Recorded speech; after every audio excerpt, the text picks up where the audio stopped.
Hi, welcome to Talking Books and Stuff, the program that talks all about books and writing and stuff.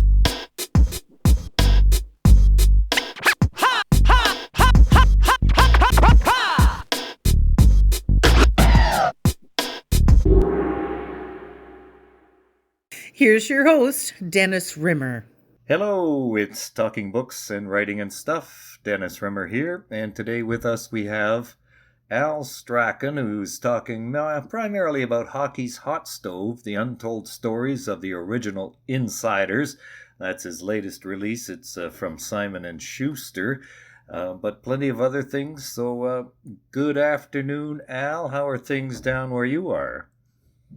Everything is wonderful, thanks. I'm retired now, and anybody who's thinking about it, it's a good life. Yes, it is. That's our philosophy as well. So you're famous or infamous, depending on which side of the fence some people are, mainly for the Hockey Hot Stove broadcasts that lots of people would see. But long before that, you were in radio. So maybe you can tell us a little bit about your early life. Where'd you grow up and how'd you get into radio and then newspapers? Grew up in Windsor, Ontario, and went to University of Windsor there, and was wasting a lot of time playing cards. And a girl that I was went out with at the time worked for the student newspaper. She said, "Why don't you come and work for the newspaper instead of playing cards?" So, of course, no one considered actually going to class. That would be another option, maybe somewhere along the line. But anyway, I got involved with the student newspaper and became the editor of it there, and got a job offer from the Windsor Star one summer, and then went to them full time. Then went to the Montreal Gazette and the Globe and Mail, and so it went. And it was strange with some of them, especially like the Windsor Star, for instance. The girl called the Windsor Star and tried to get a job, and they said, "No, we don't need anybody for the summer. We're not hiring." The next day they called me and offered me a job that I hadn't applied for. And then with the Globe, I was working at a radio station, and I'd been at the Montreal Gazette, and they had offered me a job that I didn't want to leave. And then I went to a radio station and called them, and no, they didn't have any openings. And so we went back and forth like that. And then finally we got together, and I was available, and they offered me the job of a hockey writer. Well, the reason they wanted the job as a hockey writer was that the two previous ones were banned from the dressing room and from all interaction with the Leafs by Harold Ballard, who was marginally crazy, as we all know. Right. And I said, "Well, thanks very much, but no, because I wouldn't last 2 weeks. I'll be banned. And then what? Now you've got 3 banned hockey writers on staff, so what are we all going to do?" So they said, okay, and I went back to Montreal, and they called the next day and said, "Would you be a columnist?" So with the columnist, of course, you can come and go as you want. You don't have to follow that theme, and you don't even have to follow that sport. You just, in those days especially, you just wrote sports columns. So I became a sports columnist, and after a while, the managing editor said, "What we really need in Canada is a hockey columnist." And I think I was the world's first hockey columnist at a newspaper, and it was the idea of the Globe and Mail's managing editor, because until then, a sports columnist wrote about all the sports as the seasons transpired. So he moved along from one sport to the next, and so that's what I became, primarily a hockey columnist, and that's how the TV job opened up and all the other things. And Al Strachan is with us. We're talking about Hockey's Hot Stove, the untold stories of the original insiders. But let's go back a bit to the origin of the term hot stove. That must go back to radio in the 30s, I guess, eh? Yeah, well, that actually goes back, I think, further than that, the term itself. And I wrote about it in the book, in that Canada, of course, is not known for its warm winters. And in the era before electricity everywhere, which is still the case in some of Canada, strangely enough, people had stoves to heat themselves, and there's no shortage of wood. So people would sit around these stoves, and they were often pot-bellied stoves because that gives you more surface that's hot. And people would sit around them and chat about all kinds of things. And this would go back to at least the 19th century, probably even the 18th. But later on, it became the name of the show on CBC because a few guys would sit around and talk about hockey. Women didn't, of course. Women weren't welcome to talk about hockey in those days. And they would call themselves the Hot Stove League. And as a result, that became the name on Hockey Night in Canada. There was a between-period segment sponsored by what was it? Beehive Honey. That's what it was, and they sponsored the Hot Stove League, and people just sat around talking. And then when they did it on TV, strangely enough, they had these three guys sitting around a hot stove. This was in the black and white era, and somebody would get up and throw a piece of fake wood into the fake hot stove, and they'd sit around and chat between periods. But the original hot stove was scripted. Ours was never scripted, to say the least. We didn't even know what we were going to say, let alone the people who ran the show. And but the original one, everything on the CBC was scripted, and especially tightly scripted during the wartime era, when it could be perhaps construed as an indication of where people were. If you said something about, well, he used to play for the league, but he's over in North Africa right now, that sort of stuff, with his armored regiment. So anyway, everything was very carefully censored and scripted for a long time, but it certainly wasn't in our era. Now then along came for television, and it was the satellite hot stove. And so I know in the book you go into details with that, but just give us maybe a quick rundown of how that came about and how your involvement happened. John Shannon was hired to put the show into the next century because it was really kind of backward and dated and stilted, and they brought Shannon in there, who deserves the credit for all of this stuff. And he said, why are we having just one game at 8 o'clock? And why don't we have two games, one at 7 and one at 10? And that way we'd have a nationwide audience on Saturday night. And when they did that, he had Don Cherry as the first intermission guest or host, or whatever you want to call Don, character, performer. Don goes under many names. And then they needed something in the second intermission, and it had been really weak. So John, who is a big fan of television history, media history, and that sort of thing, knew what they had done so many years ago. So he revived the hot stove, but you couldn't do it the same way they used to do it, and especially because we did it with those four little boxes and the different people all being sent in there by satellite. So he called it satellite hot stove. And in that era, that was very groundbreaking. I mean, now you just take it for granted that every show that does kind of news on whether it's ESPN or CBC or whatever, they have these people in these little windows and all that sort of stuff. But nobody had done that until then, and so we did that, and it had its scary moments at times. Sometimes they couldn't get in touch with somebody, or their mic wasn't working or whatever, but it got done, and it made good sense to call it Hot Stove by Satellite. And it was Satellite Hot Stove. It was live, so if something wasn't working, then like you said, you're kind of in, or not you maybe, but the producer's in panic mode for a few seconds there. Yeah. Oh, absolutely, yeah. And it was sometimes live, sometimes not. We did it. If John Davison was available for a live show, we would do it live. But if he wasn't available, which was often the case because he was also the color man for New York Rangers telecast and had to be in Madison Square Garden or wherever the Rangers were on Saturday night, then we would tape it at 3 o'clock in the afternoon. And if everybody wasn't ready at 3 o'clock, John Shannon certainly let them know. Not only because Shannon liked to do things right, and so he should, but also because those satellite windows were hard to arrange. And if you only had a certain amount of time, if you wasted 15 minutes or something because somebody hadn't done the lighting or the microphone wasn't right or something like that, now you're really up against it to get the show in, because they would buy a half hour of satellite time and a telecast maybe coming in from Denver or something like that, and then they had to splice it all together in Toronto, and so it had to all be done meticulously, and Shannon was a meticulous person and made sure it got done. He deserves most of the credit for all of this. And John Shannon, we're talking about him. He's in your book, figures prominently, and you have Yeah, nothing but good things to say about John Shannon. So, what was his yeah. role behind the scenes? The producer, director? What was he?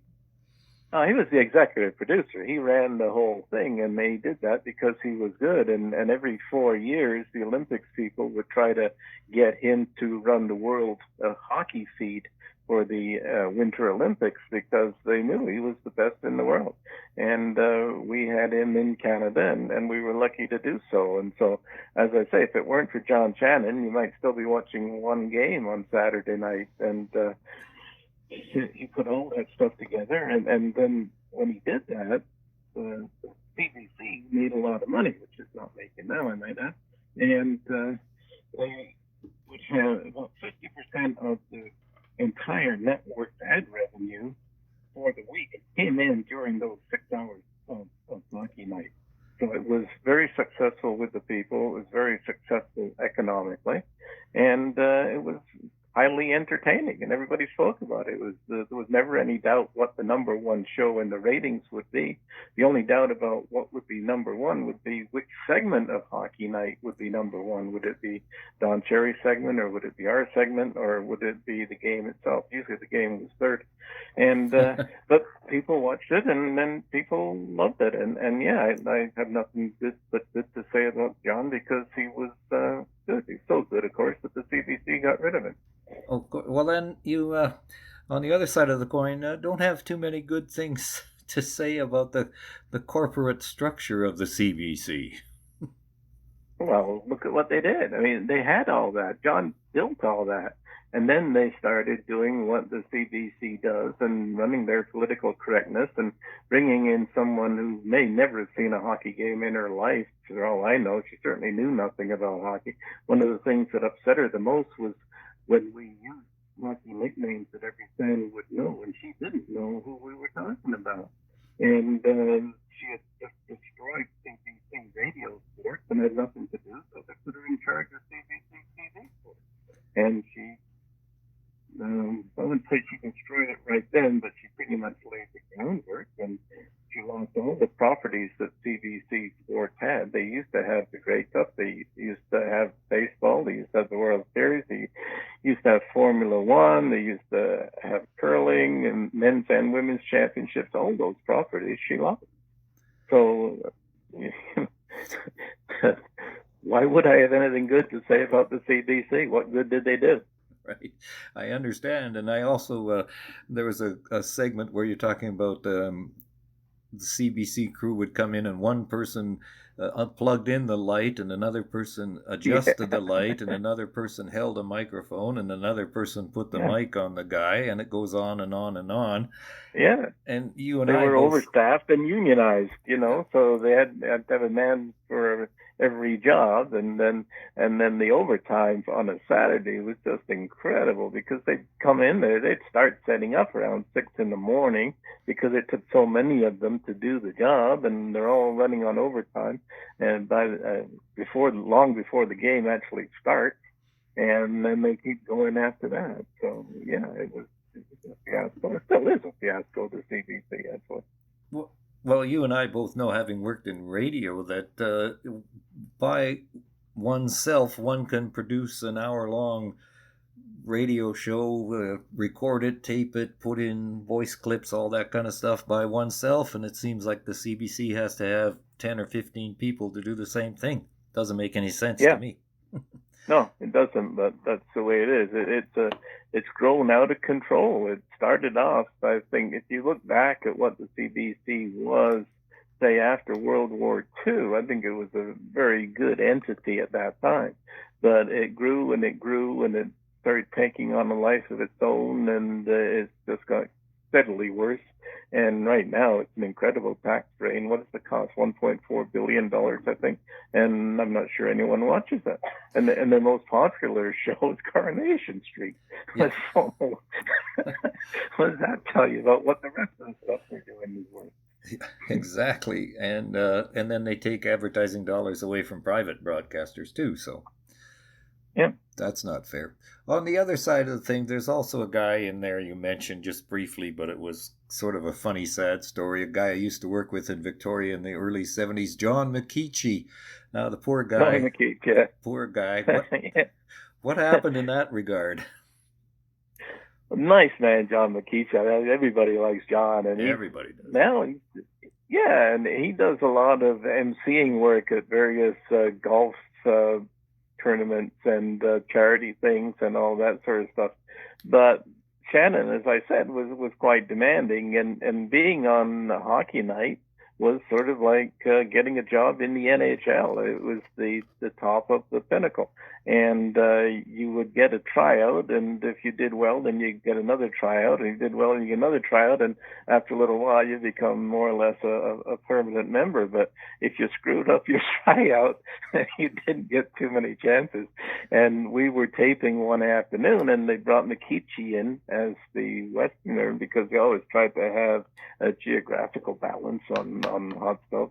And he had this story about the guy who was going to be signed up with a certain team. I think it was the Islanders, and this was all done. Nobody knew about it, but there wasn't going to be any doubt about it. And by the time that we actually went to air, he'd signed with a different team.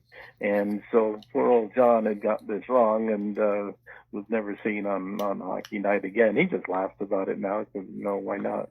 Right. And we all make mistakes. It's just that, unfortunately, John's came at the wrong time. And we're talking with Al Strachan. The book in question, Hockey's Hot Stove, The Untold Stories of the Original Insiders.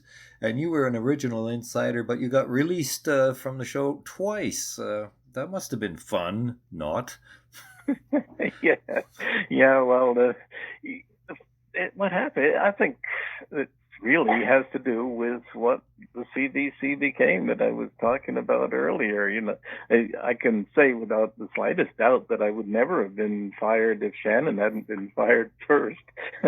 They bring people in who they think fulfill their qualifications, which are basically that you've kissed the right asses at the CBC over the years and that you're also politically correct yourself. And these people don't necessarily understand television the way John understood it. And in my case, I get a lot of negative comments because I'm outspoken and forthright, and so there are people who love you and people who hate you. And it happens usually that the people who hate you are a lot more likely to complain about you than the people who love you. And so they got mail, and that upset people at hockey night the first time I got fired. And so they decided that this couldn't be a good thing if nobody liked me. But, nobody, well, I'd say nobody, but a lot of people didn't like me, and a lot of people didn't like Don Cherry either. And what they didn't understand, what they should have understood, being at a TV network, is that it's not a popularity contest. It's not Miss Congeniality. It's numbers, pure numbers. How many people are watching? That's what the sponsor wants to know. Right. And people will watch if they don't like you. Then they can complain about you. And people will watch if they do like you because then they're made happy. But they are watching. There's no doubt about it. So you can't get rid of people who upset people if you're on TV, because now you're going to lose the numbers. It becomes bland. Why do people watch Formula One racing or some of these? They want the crash. They don't want to watch the cars go round and round in circles. So that's what happens. But anyway, that's why I got fired the first time. I felt that there were too many negative things. So, but curiously enough, that's also why I got brought back, because when they change producers, this is so bland. We need somebody like Strachan to come back and upset everybody. So then I came back. But then I wrote a book, Why the Leafs Suck, which was totally valid, absolutely valid, and there was nothing really in it that hadn't been in the newspapers before. It was the things that the Leafs had done wrong over the years. But they seemed to think that the Leafs were their partners in hockey night, and I got fired for that. And, had done absolutely wrong. There were absolutely no complaints about the things that I had reported as far as their validity. There might be complaints about the way I presented them or my mustache or whatever. But I presented a lot of facts and a lot of inside information. Even my last night on there, I wrote the story that the Winnipeg Jets were about to be revitalized again. They were going to come back from Atlanta. I mean, I wrote that night, and so I spent the next day handling calls from Manitoba, people saying, well, when's this going to, when the Jets going back to Winnipeg and everything. Meanwhile, the CBC is firing me because I wrote the story about the Maple Leafs, and because Brian Burke had complained about it, because there's about 16 pages in that book pointing out that Brian Burke had done a terrible job as general manager of the Maple Leafs, and he was a close friend of the guy who was making decisions in Hockey Night. So that's the way things work in the TV world. That's right. Is there the Leafs? You didn't like the title. Why the Leafs suck? Yeah, I guess they didn't. But what it did was it was an enumeration of all the things they'd done wrong over the years. But that was only part of the title. The rest of the title that rarely got quoted, which was "and how to fix it." Right. And in the book, it also tells how to fix it, and that's what they tried to do. They followed that advice right to the letter. The letter was, you have to get certain players at certain positions and pay them big money, that you have to use the maximum that you can use. You can't use more than anybody else, which kind of puts them at a disadvantage because they're the richest team in the league. But you've got to spend the money that you have available, despite Gary's silly salary cap, and they do that. And you have to spend money everywhere else to make sure that you've got everything going. You have to have lots of scouts. You have to have people in Europe. You have to treat the team well, move them around first class, all that sort of stuff. And all these things they did, and that you have to spend money to get the best possible coach. I don't think anybody's still being paid as high as Babcock. I mean, they gave him $50 million. Spend the money was my advice, because you've got it. That's your asset. Utilize it. And they did it. Now, they didn't perhaps do it the right way. And I like Mike Babcock myself, but he didn't work out too well. And I like Shanahan, but there's some queries about him as well, but he does have a private plane. And so they're following what I suggested in why the Leafs suck and how to fix it, especially in the how to fix it part, but they didn't like the how they got that way part. Now, are the Leafs destined to be the Chicago Cubs of hockey? They'll just win the cup every 100 years or so? Well, it's a shame what has happened to them, and there's no reason really. It's cyclical, basically, in sports. Teams go up and down, but some of them don't. One of them is the Detroit Lions, who I also follow. In the, what are we at now, 55 or something years of Super Bowls? In that entire time, the Detroit Lions have won one playoff game. Not one Super Bowl, one playoff game. And this year, they're not going to be in the playoffs again. They look pretty bad. They got rid of Matthew Stafford. But anyway, I digress. The point is that some teams can be bad for an extended period. And you look at and say, why is this happening? Invariably, it is the people who are running the show. And it's a challenge these days to excel in these sports because there are so many aspects to it, and so many good people who are in charge of those aspects. And a lot of these people, the fans don't really know. They don't really realize that there is a guy somewhere sitting in a little office who's doing all the counting, and the capologist, as they call them, who's trying to get you guys who can come through with a little bit of more than you might expect. And, that a guy who maybe was on a good team and was a third liner, but would be a second or first liner anywhere else.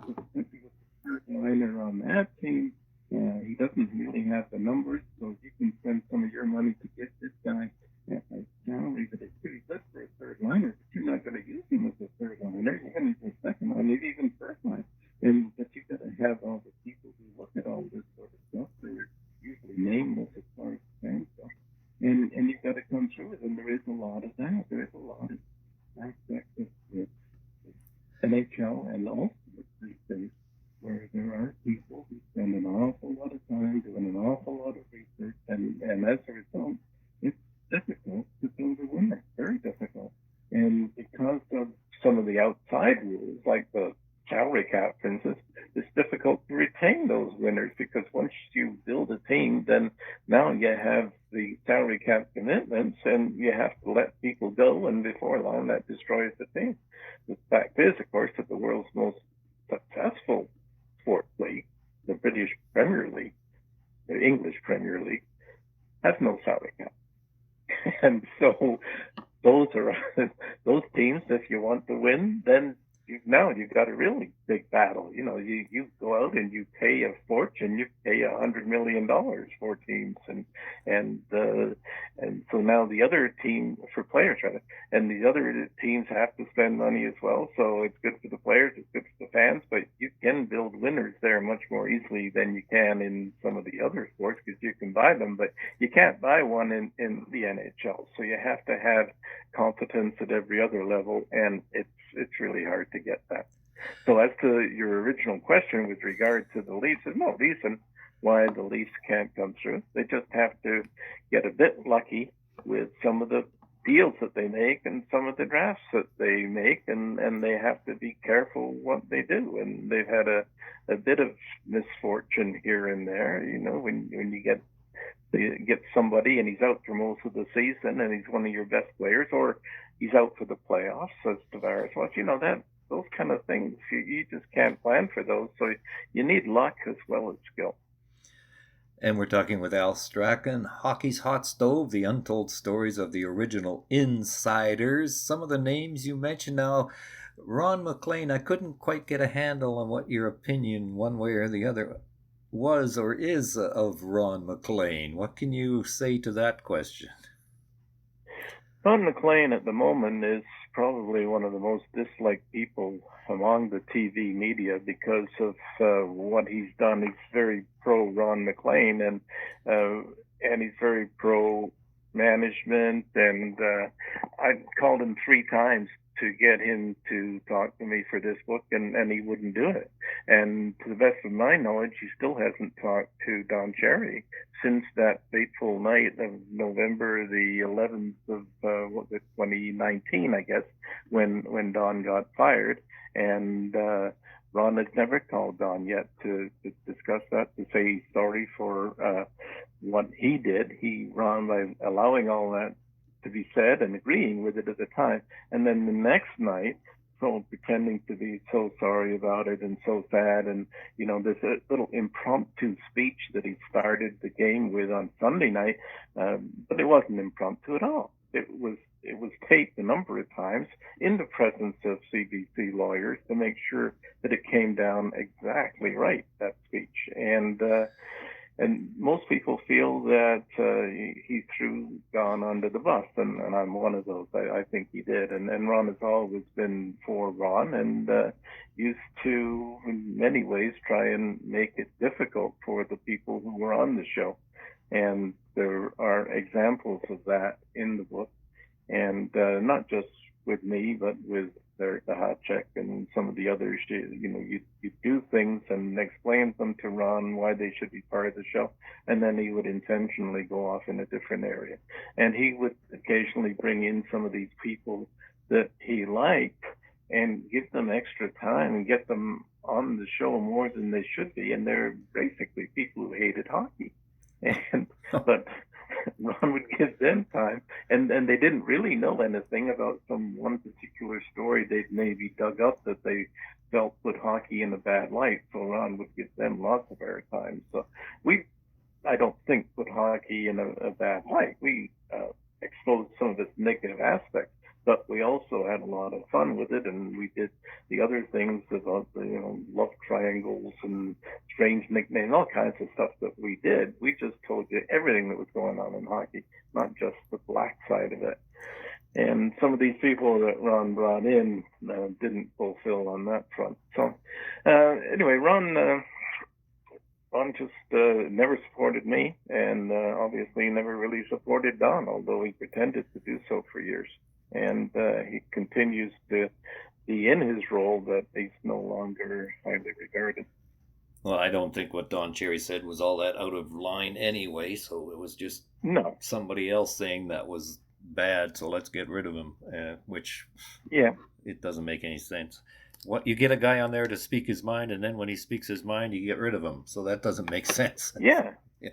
And Don didn't feel that he'd done anything wrong either. The head of the network, not just the head of Hockey Night, the head of the network showed up at Don's house on Monday and asked Don to come back and said, just come back and apologize and all will be well. And Don said, no, I'm not apologizing.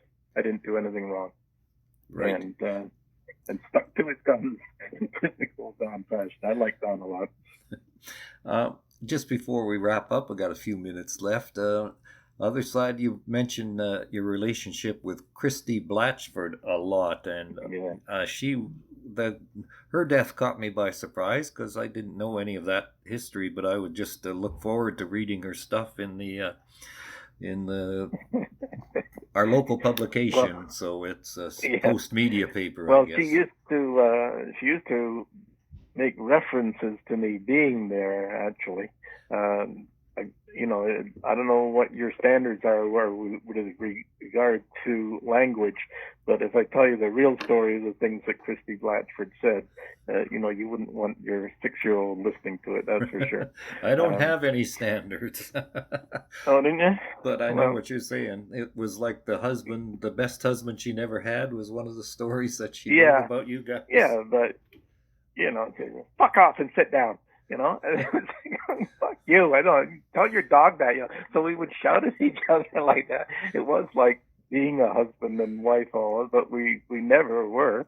And I would say for some reason, I'm not sure whatever it was, and I don't know how it ever got that way, but when I was leaving the house, when I was going away for extended periods, either on a long road trip or maybe just going away for the summer, because I lived actually in New Brunswick for the last 4 or 5 years of that show, and I was going back and forth and commuting and staying at Christy's house in Toronto. But when I was leaving for an extended period, we'd kiss on the lips, and that was it. That was as close as we ever came to having any sort of relationship. And I don't know why we didn't just, touch cheeks or whatever, but for some reason, we'd have a quick kiss on the lips. Like it wasn't a ling, it was not like a French kiss or anything, but we would actually kiss on the lips. And, but we had a lot of fun together, and we used to abuse each other. And I think she had the kind of life when she had to go to all these horrible places and listen to horrible testimony from horrible people who had done horrible things. And then she would come home and, not be in the best of moods and shout at me, so I would shout back at her. But she liked that, and we would go out for dinner together, and we talked about a lot of things that didn't involve our jobs, and we became very close. She was like a sister to me, basically, and I think I was sort of like a brother to her. She could tell me what was going on with her family and with her life and with her job and all that sort of thing. But we never made that part of it really very public. When she referred to me in her columns, which she often did, she would make fun of me for one reason or other, and she would call me her freeloading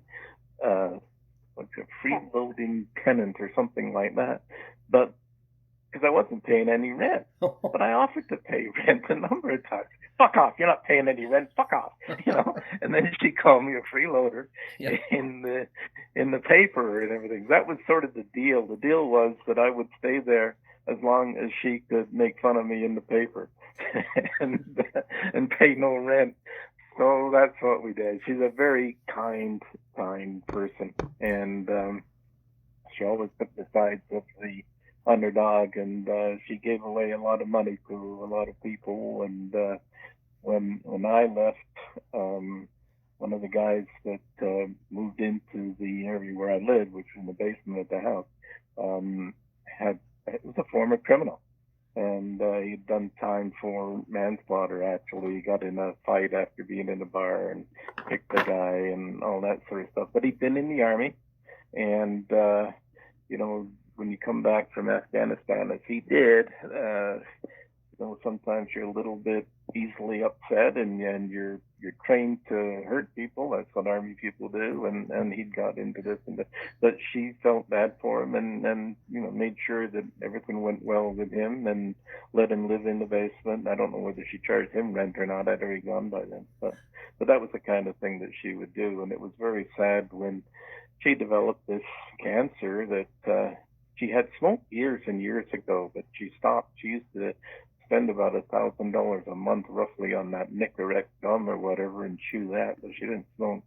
And but she ended up having lung cancer and back cancer and leg cancer.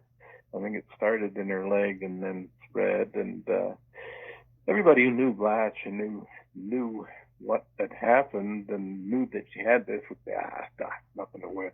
Blatch would just say, fuck my cancer, and which of course she did, and that'll be the end of it. But it wasn't the end of it, and unfortunately, it never got any better, and it finally got to the stage where even Blatch just couldn't take it anymore and didn't want to take it anymore. By the time that she died, she wanted to die. She had enough. It was just too much for her, and it was very sad. I mean, to my mind, she's probably the greatest columnist that Canada's ever had. But maybe I shouldn't say the greatest, that's my evaluation, but she's certainly well up there.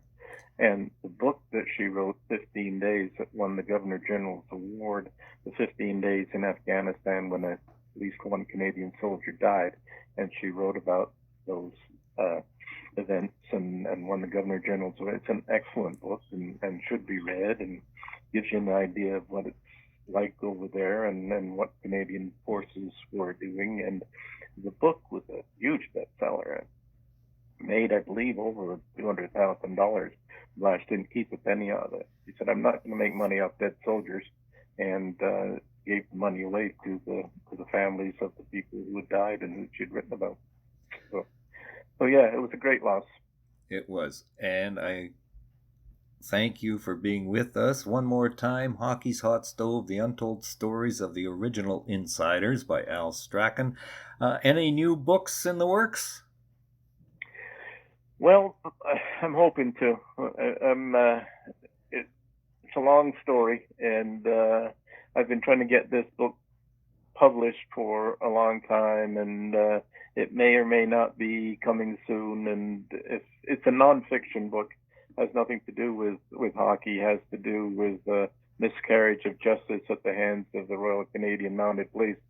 And I managed to do a lot of research and get a lot of information that had never been made available before to people. I got lucky in a lot of ways, and then the laws changed somewhat, that the Mounties had to tell me some of the things that they weren't interested in telling anybody. And I put it all together, but it involves a British soldier, and it happened in Canada.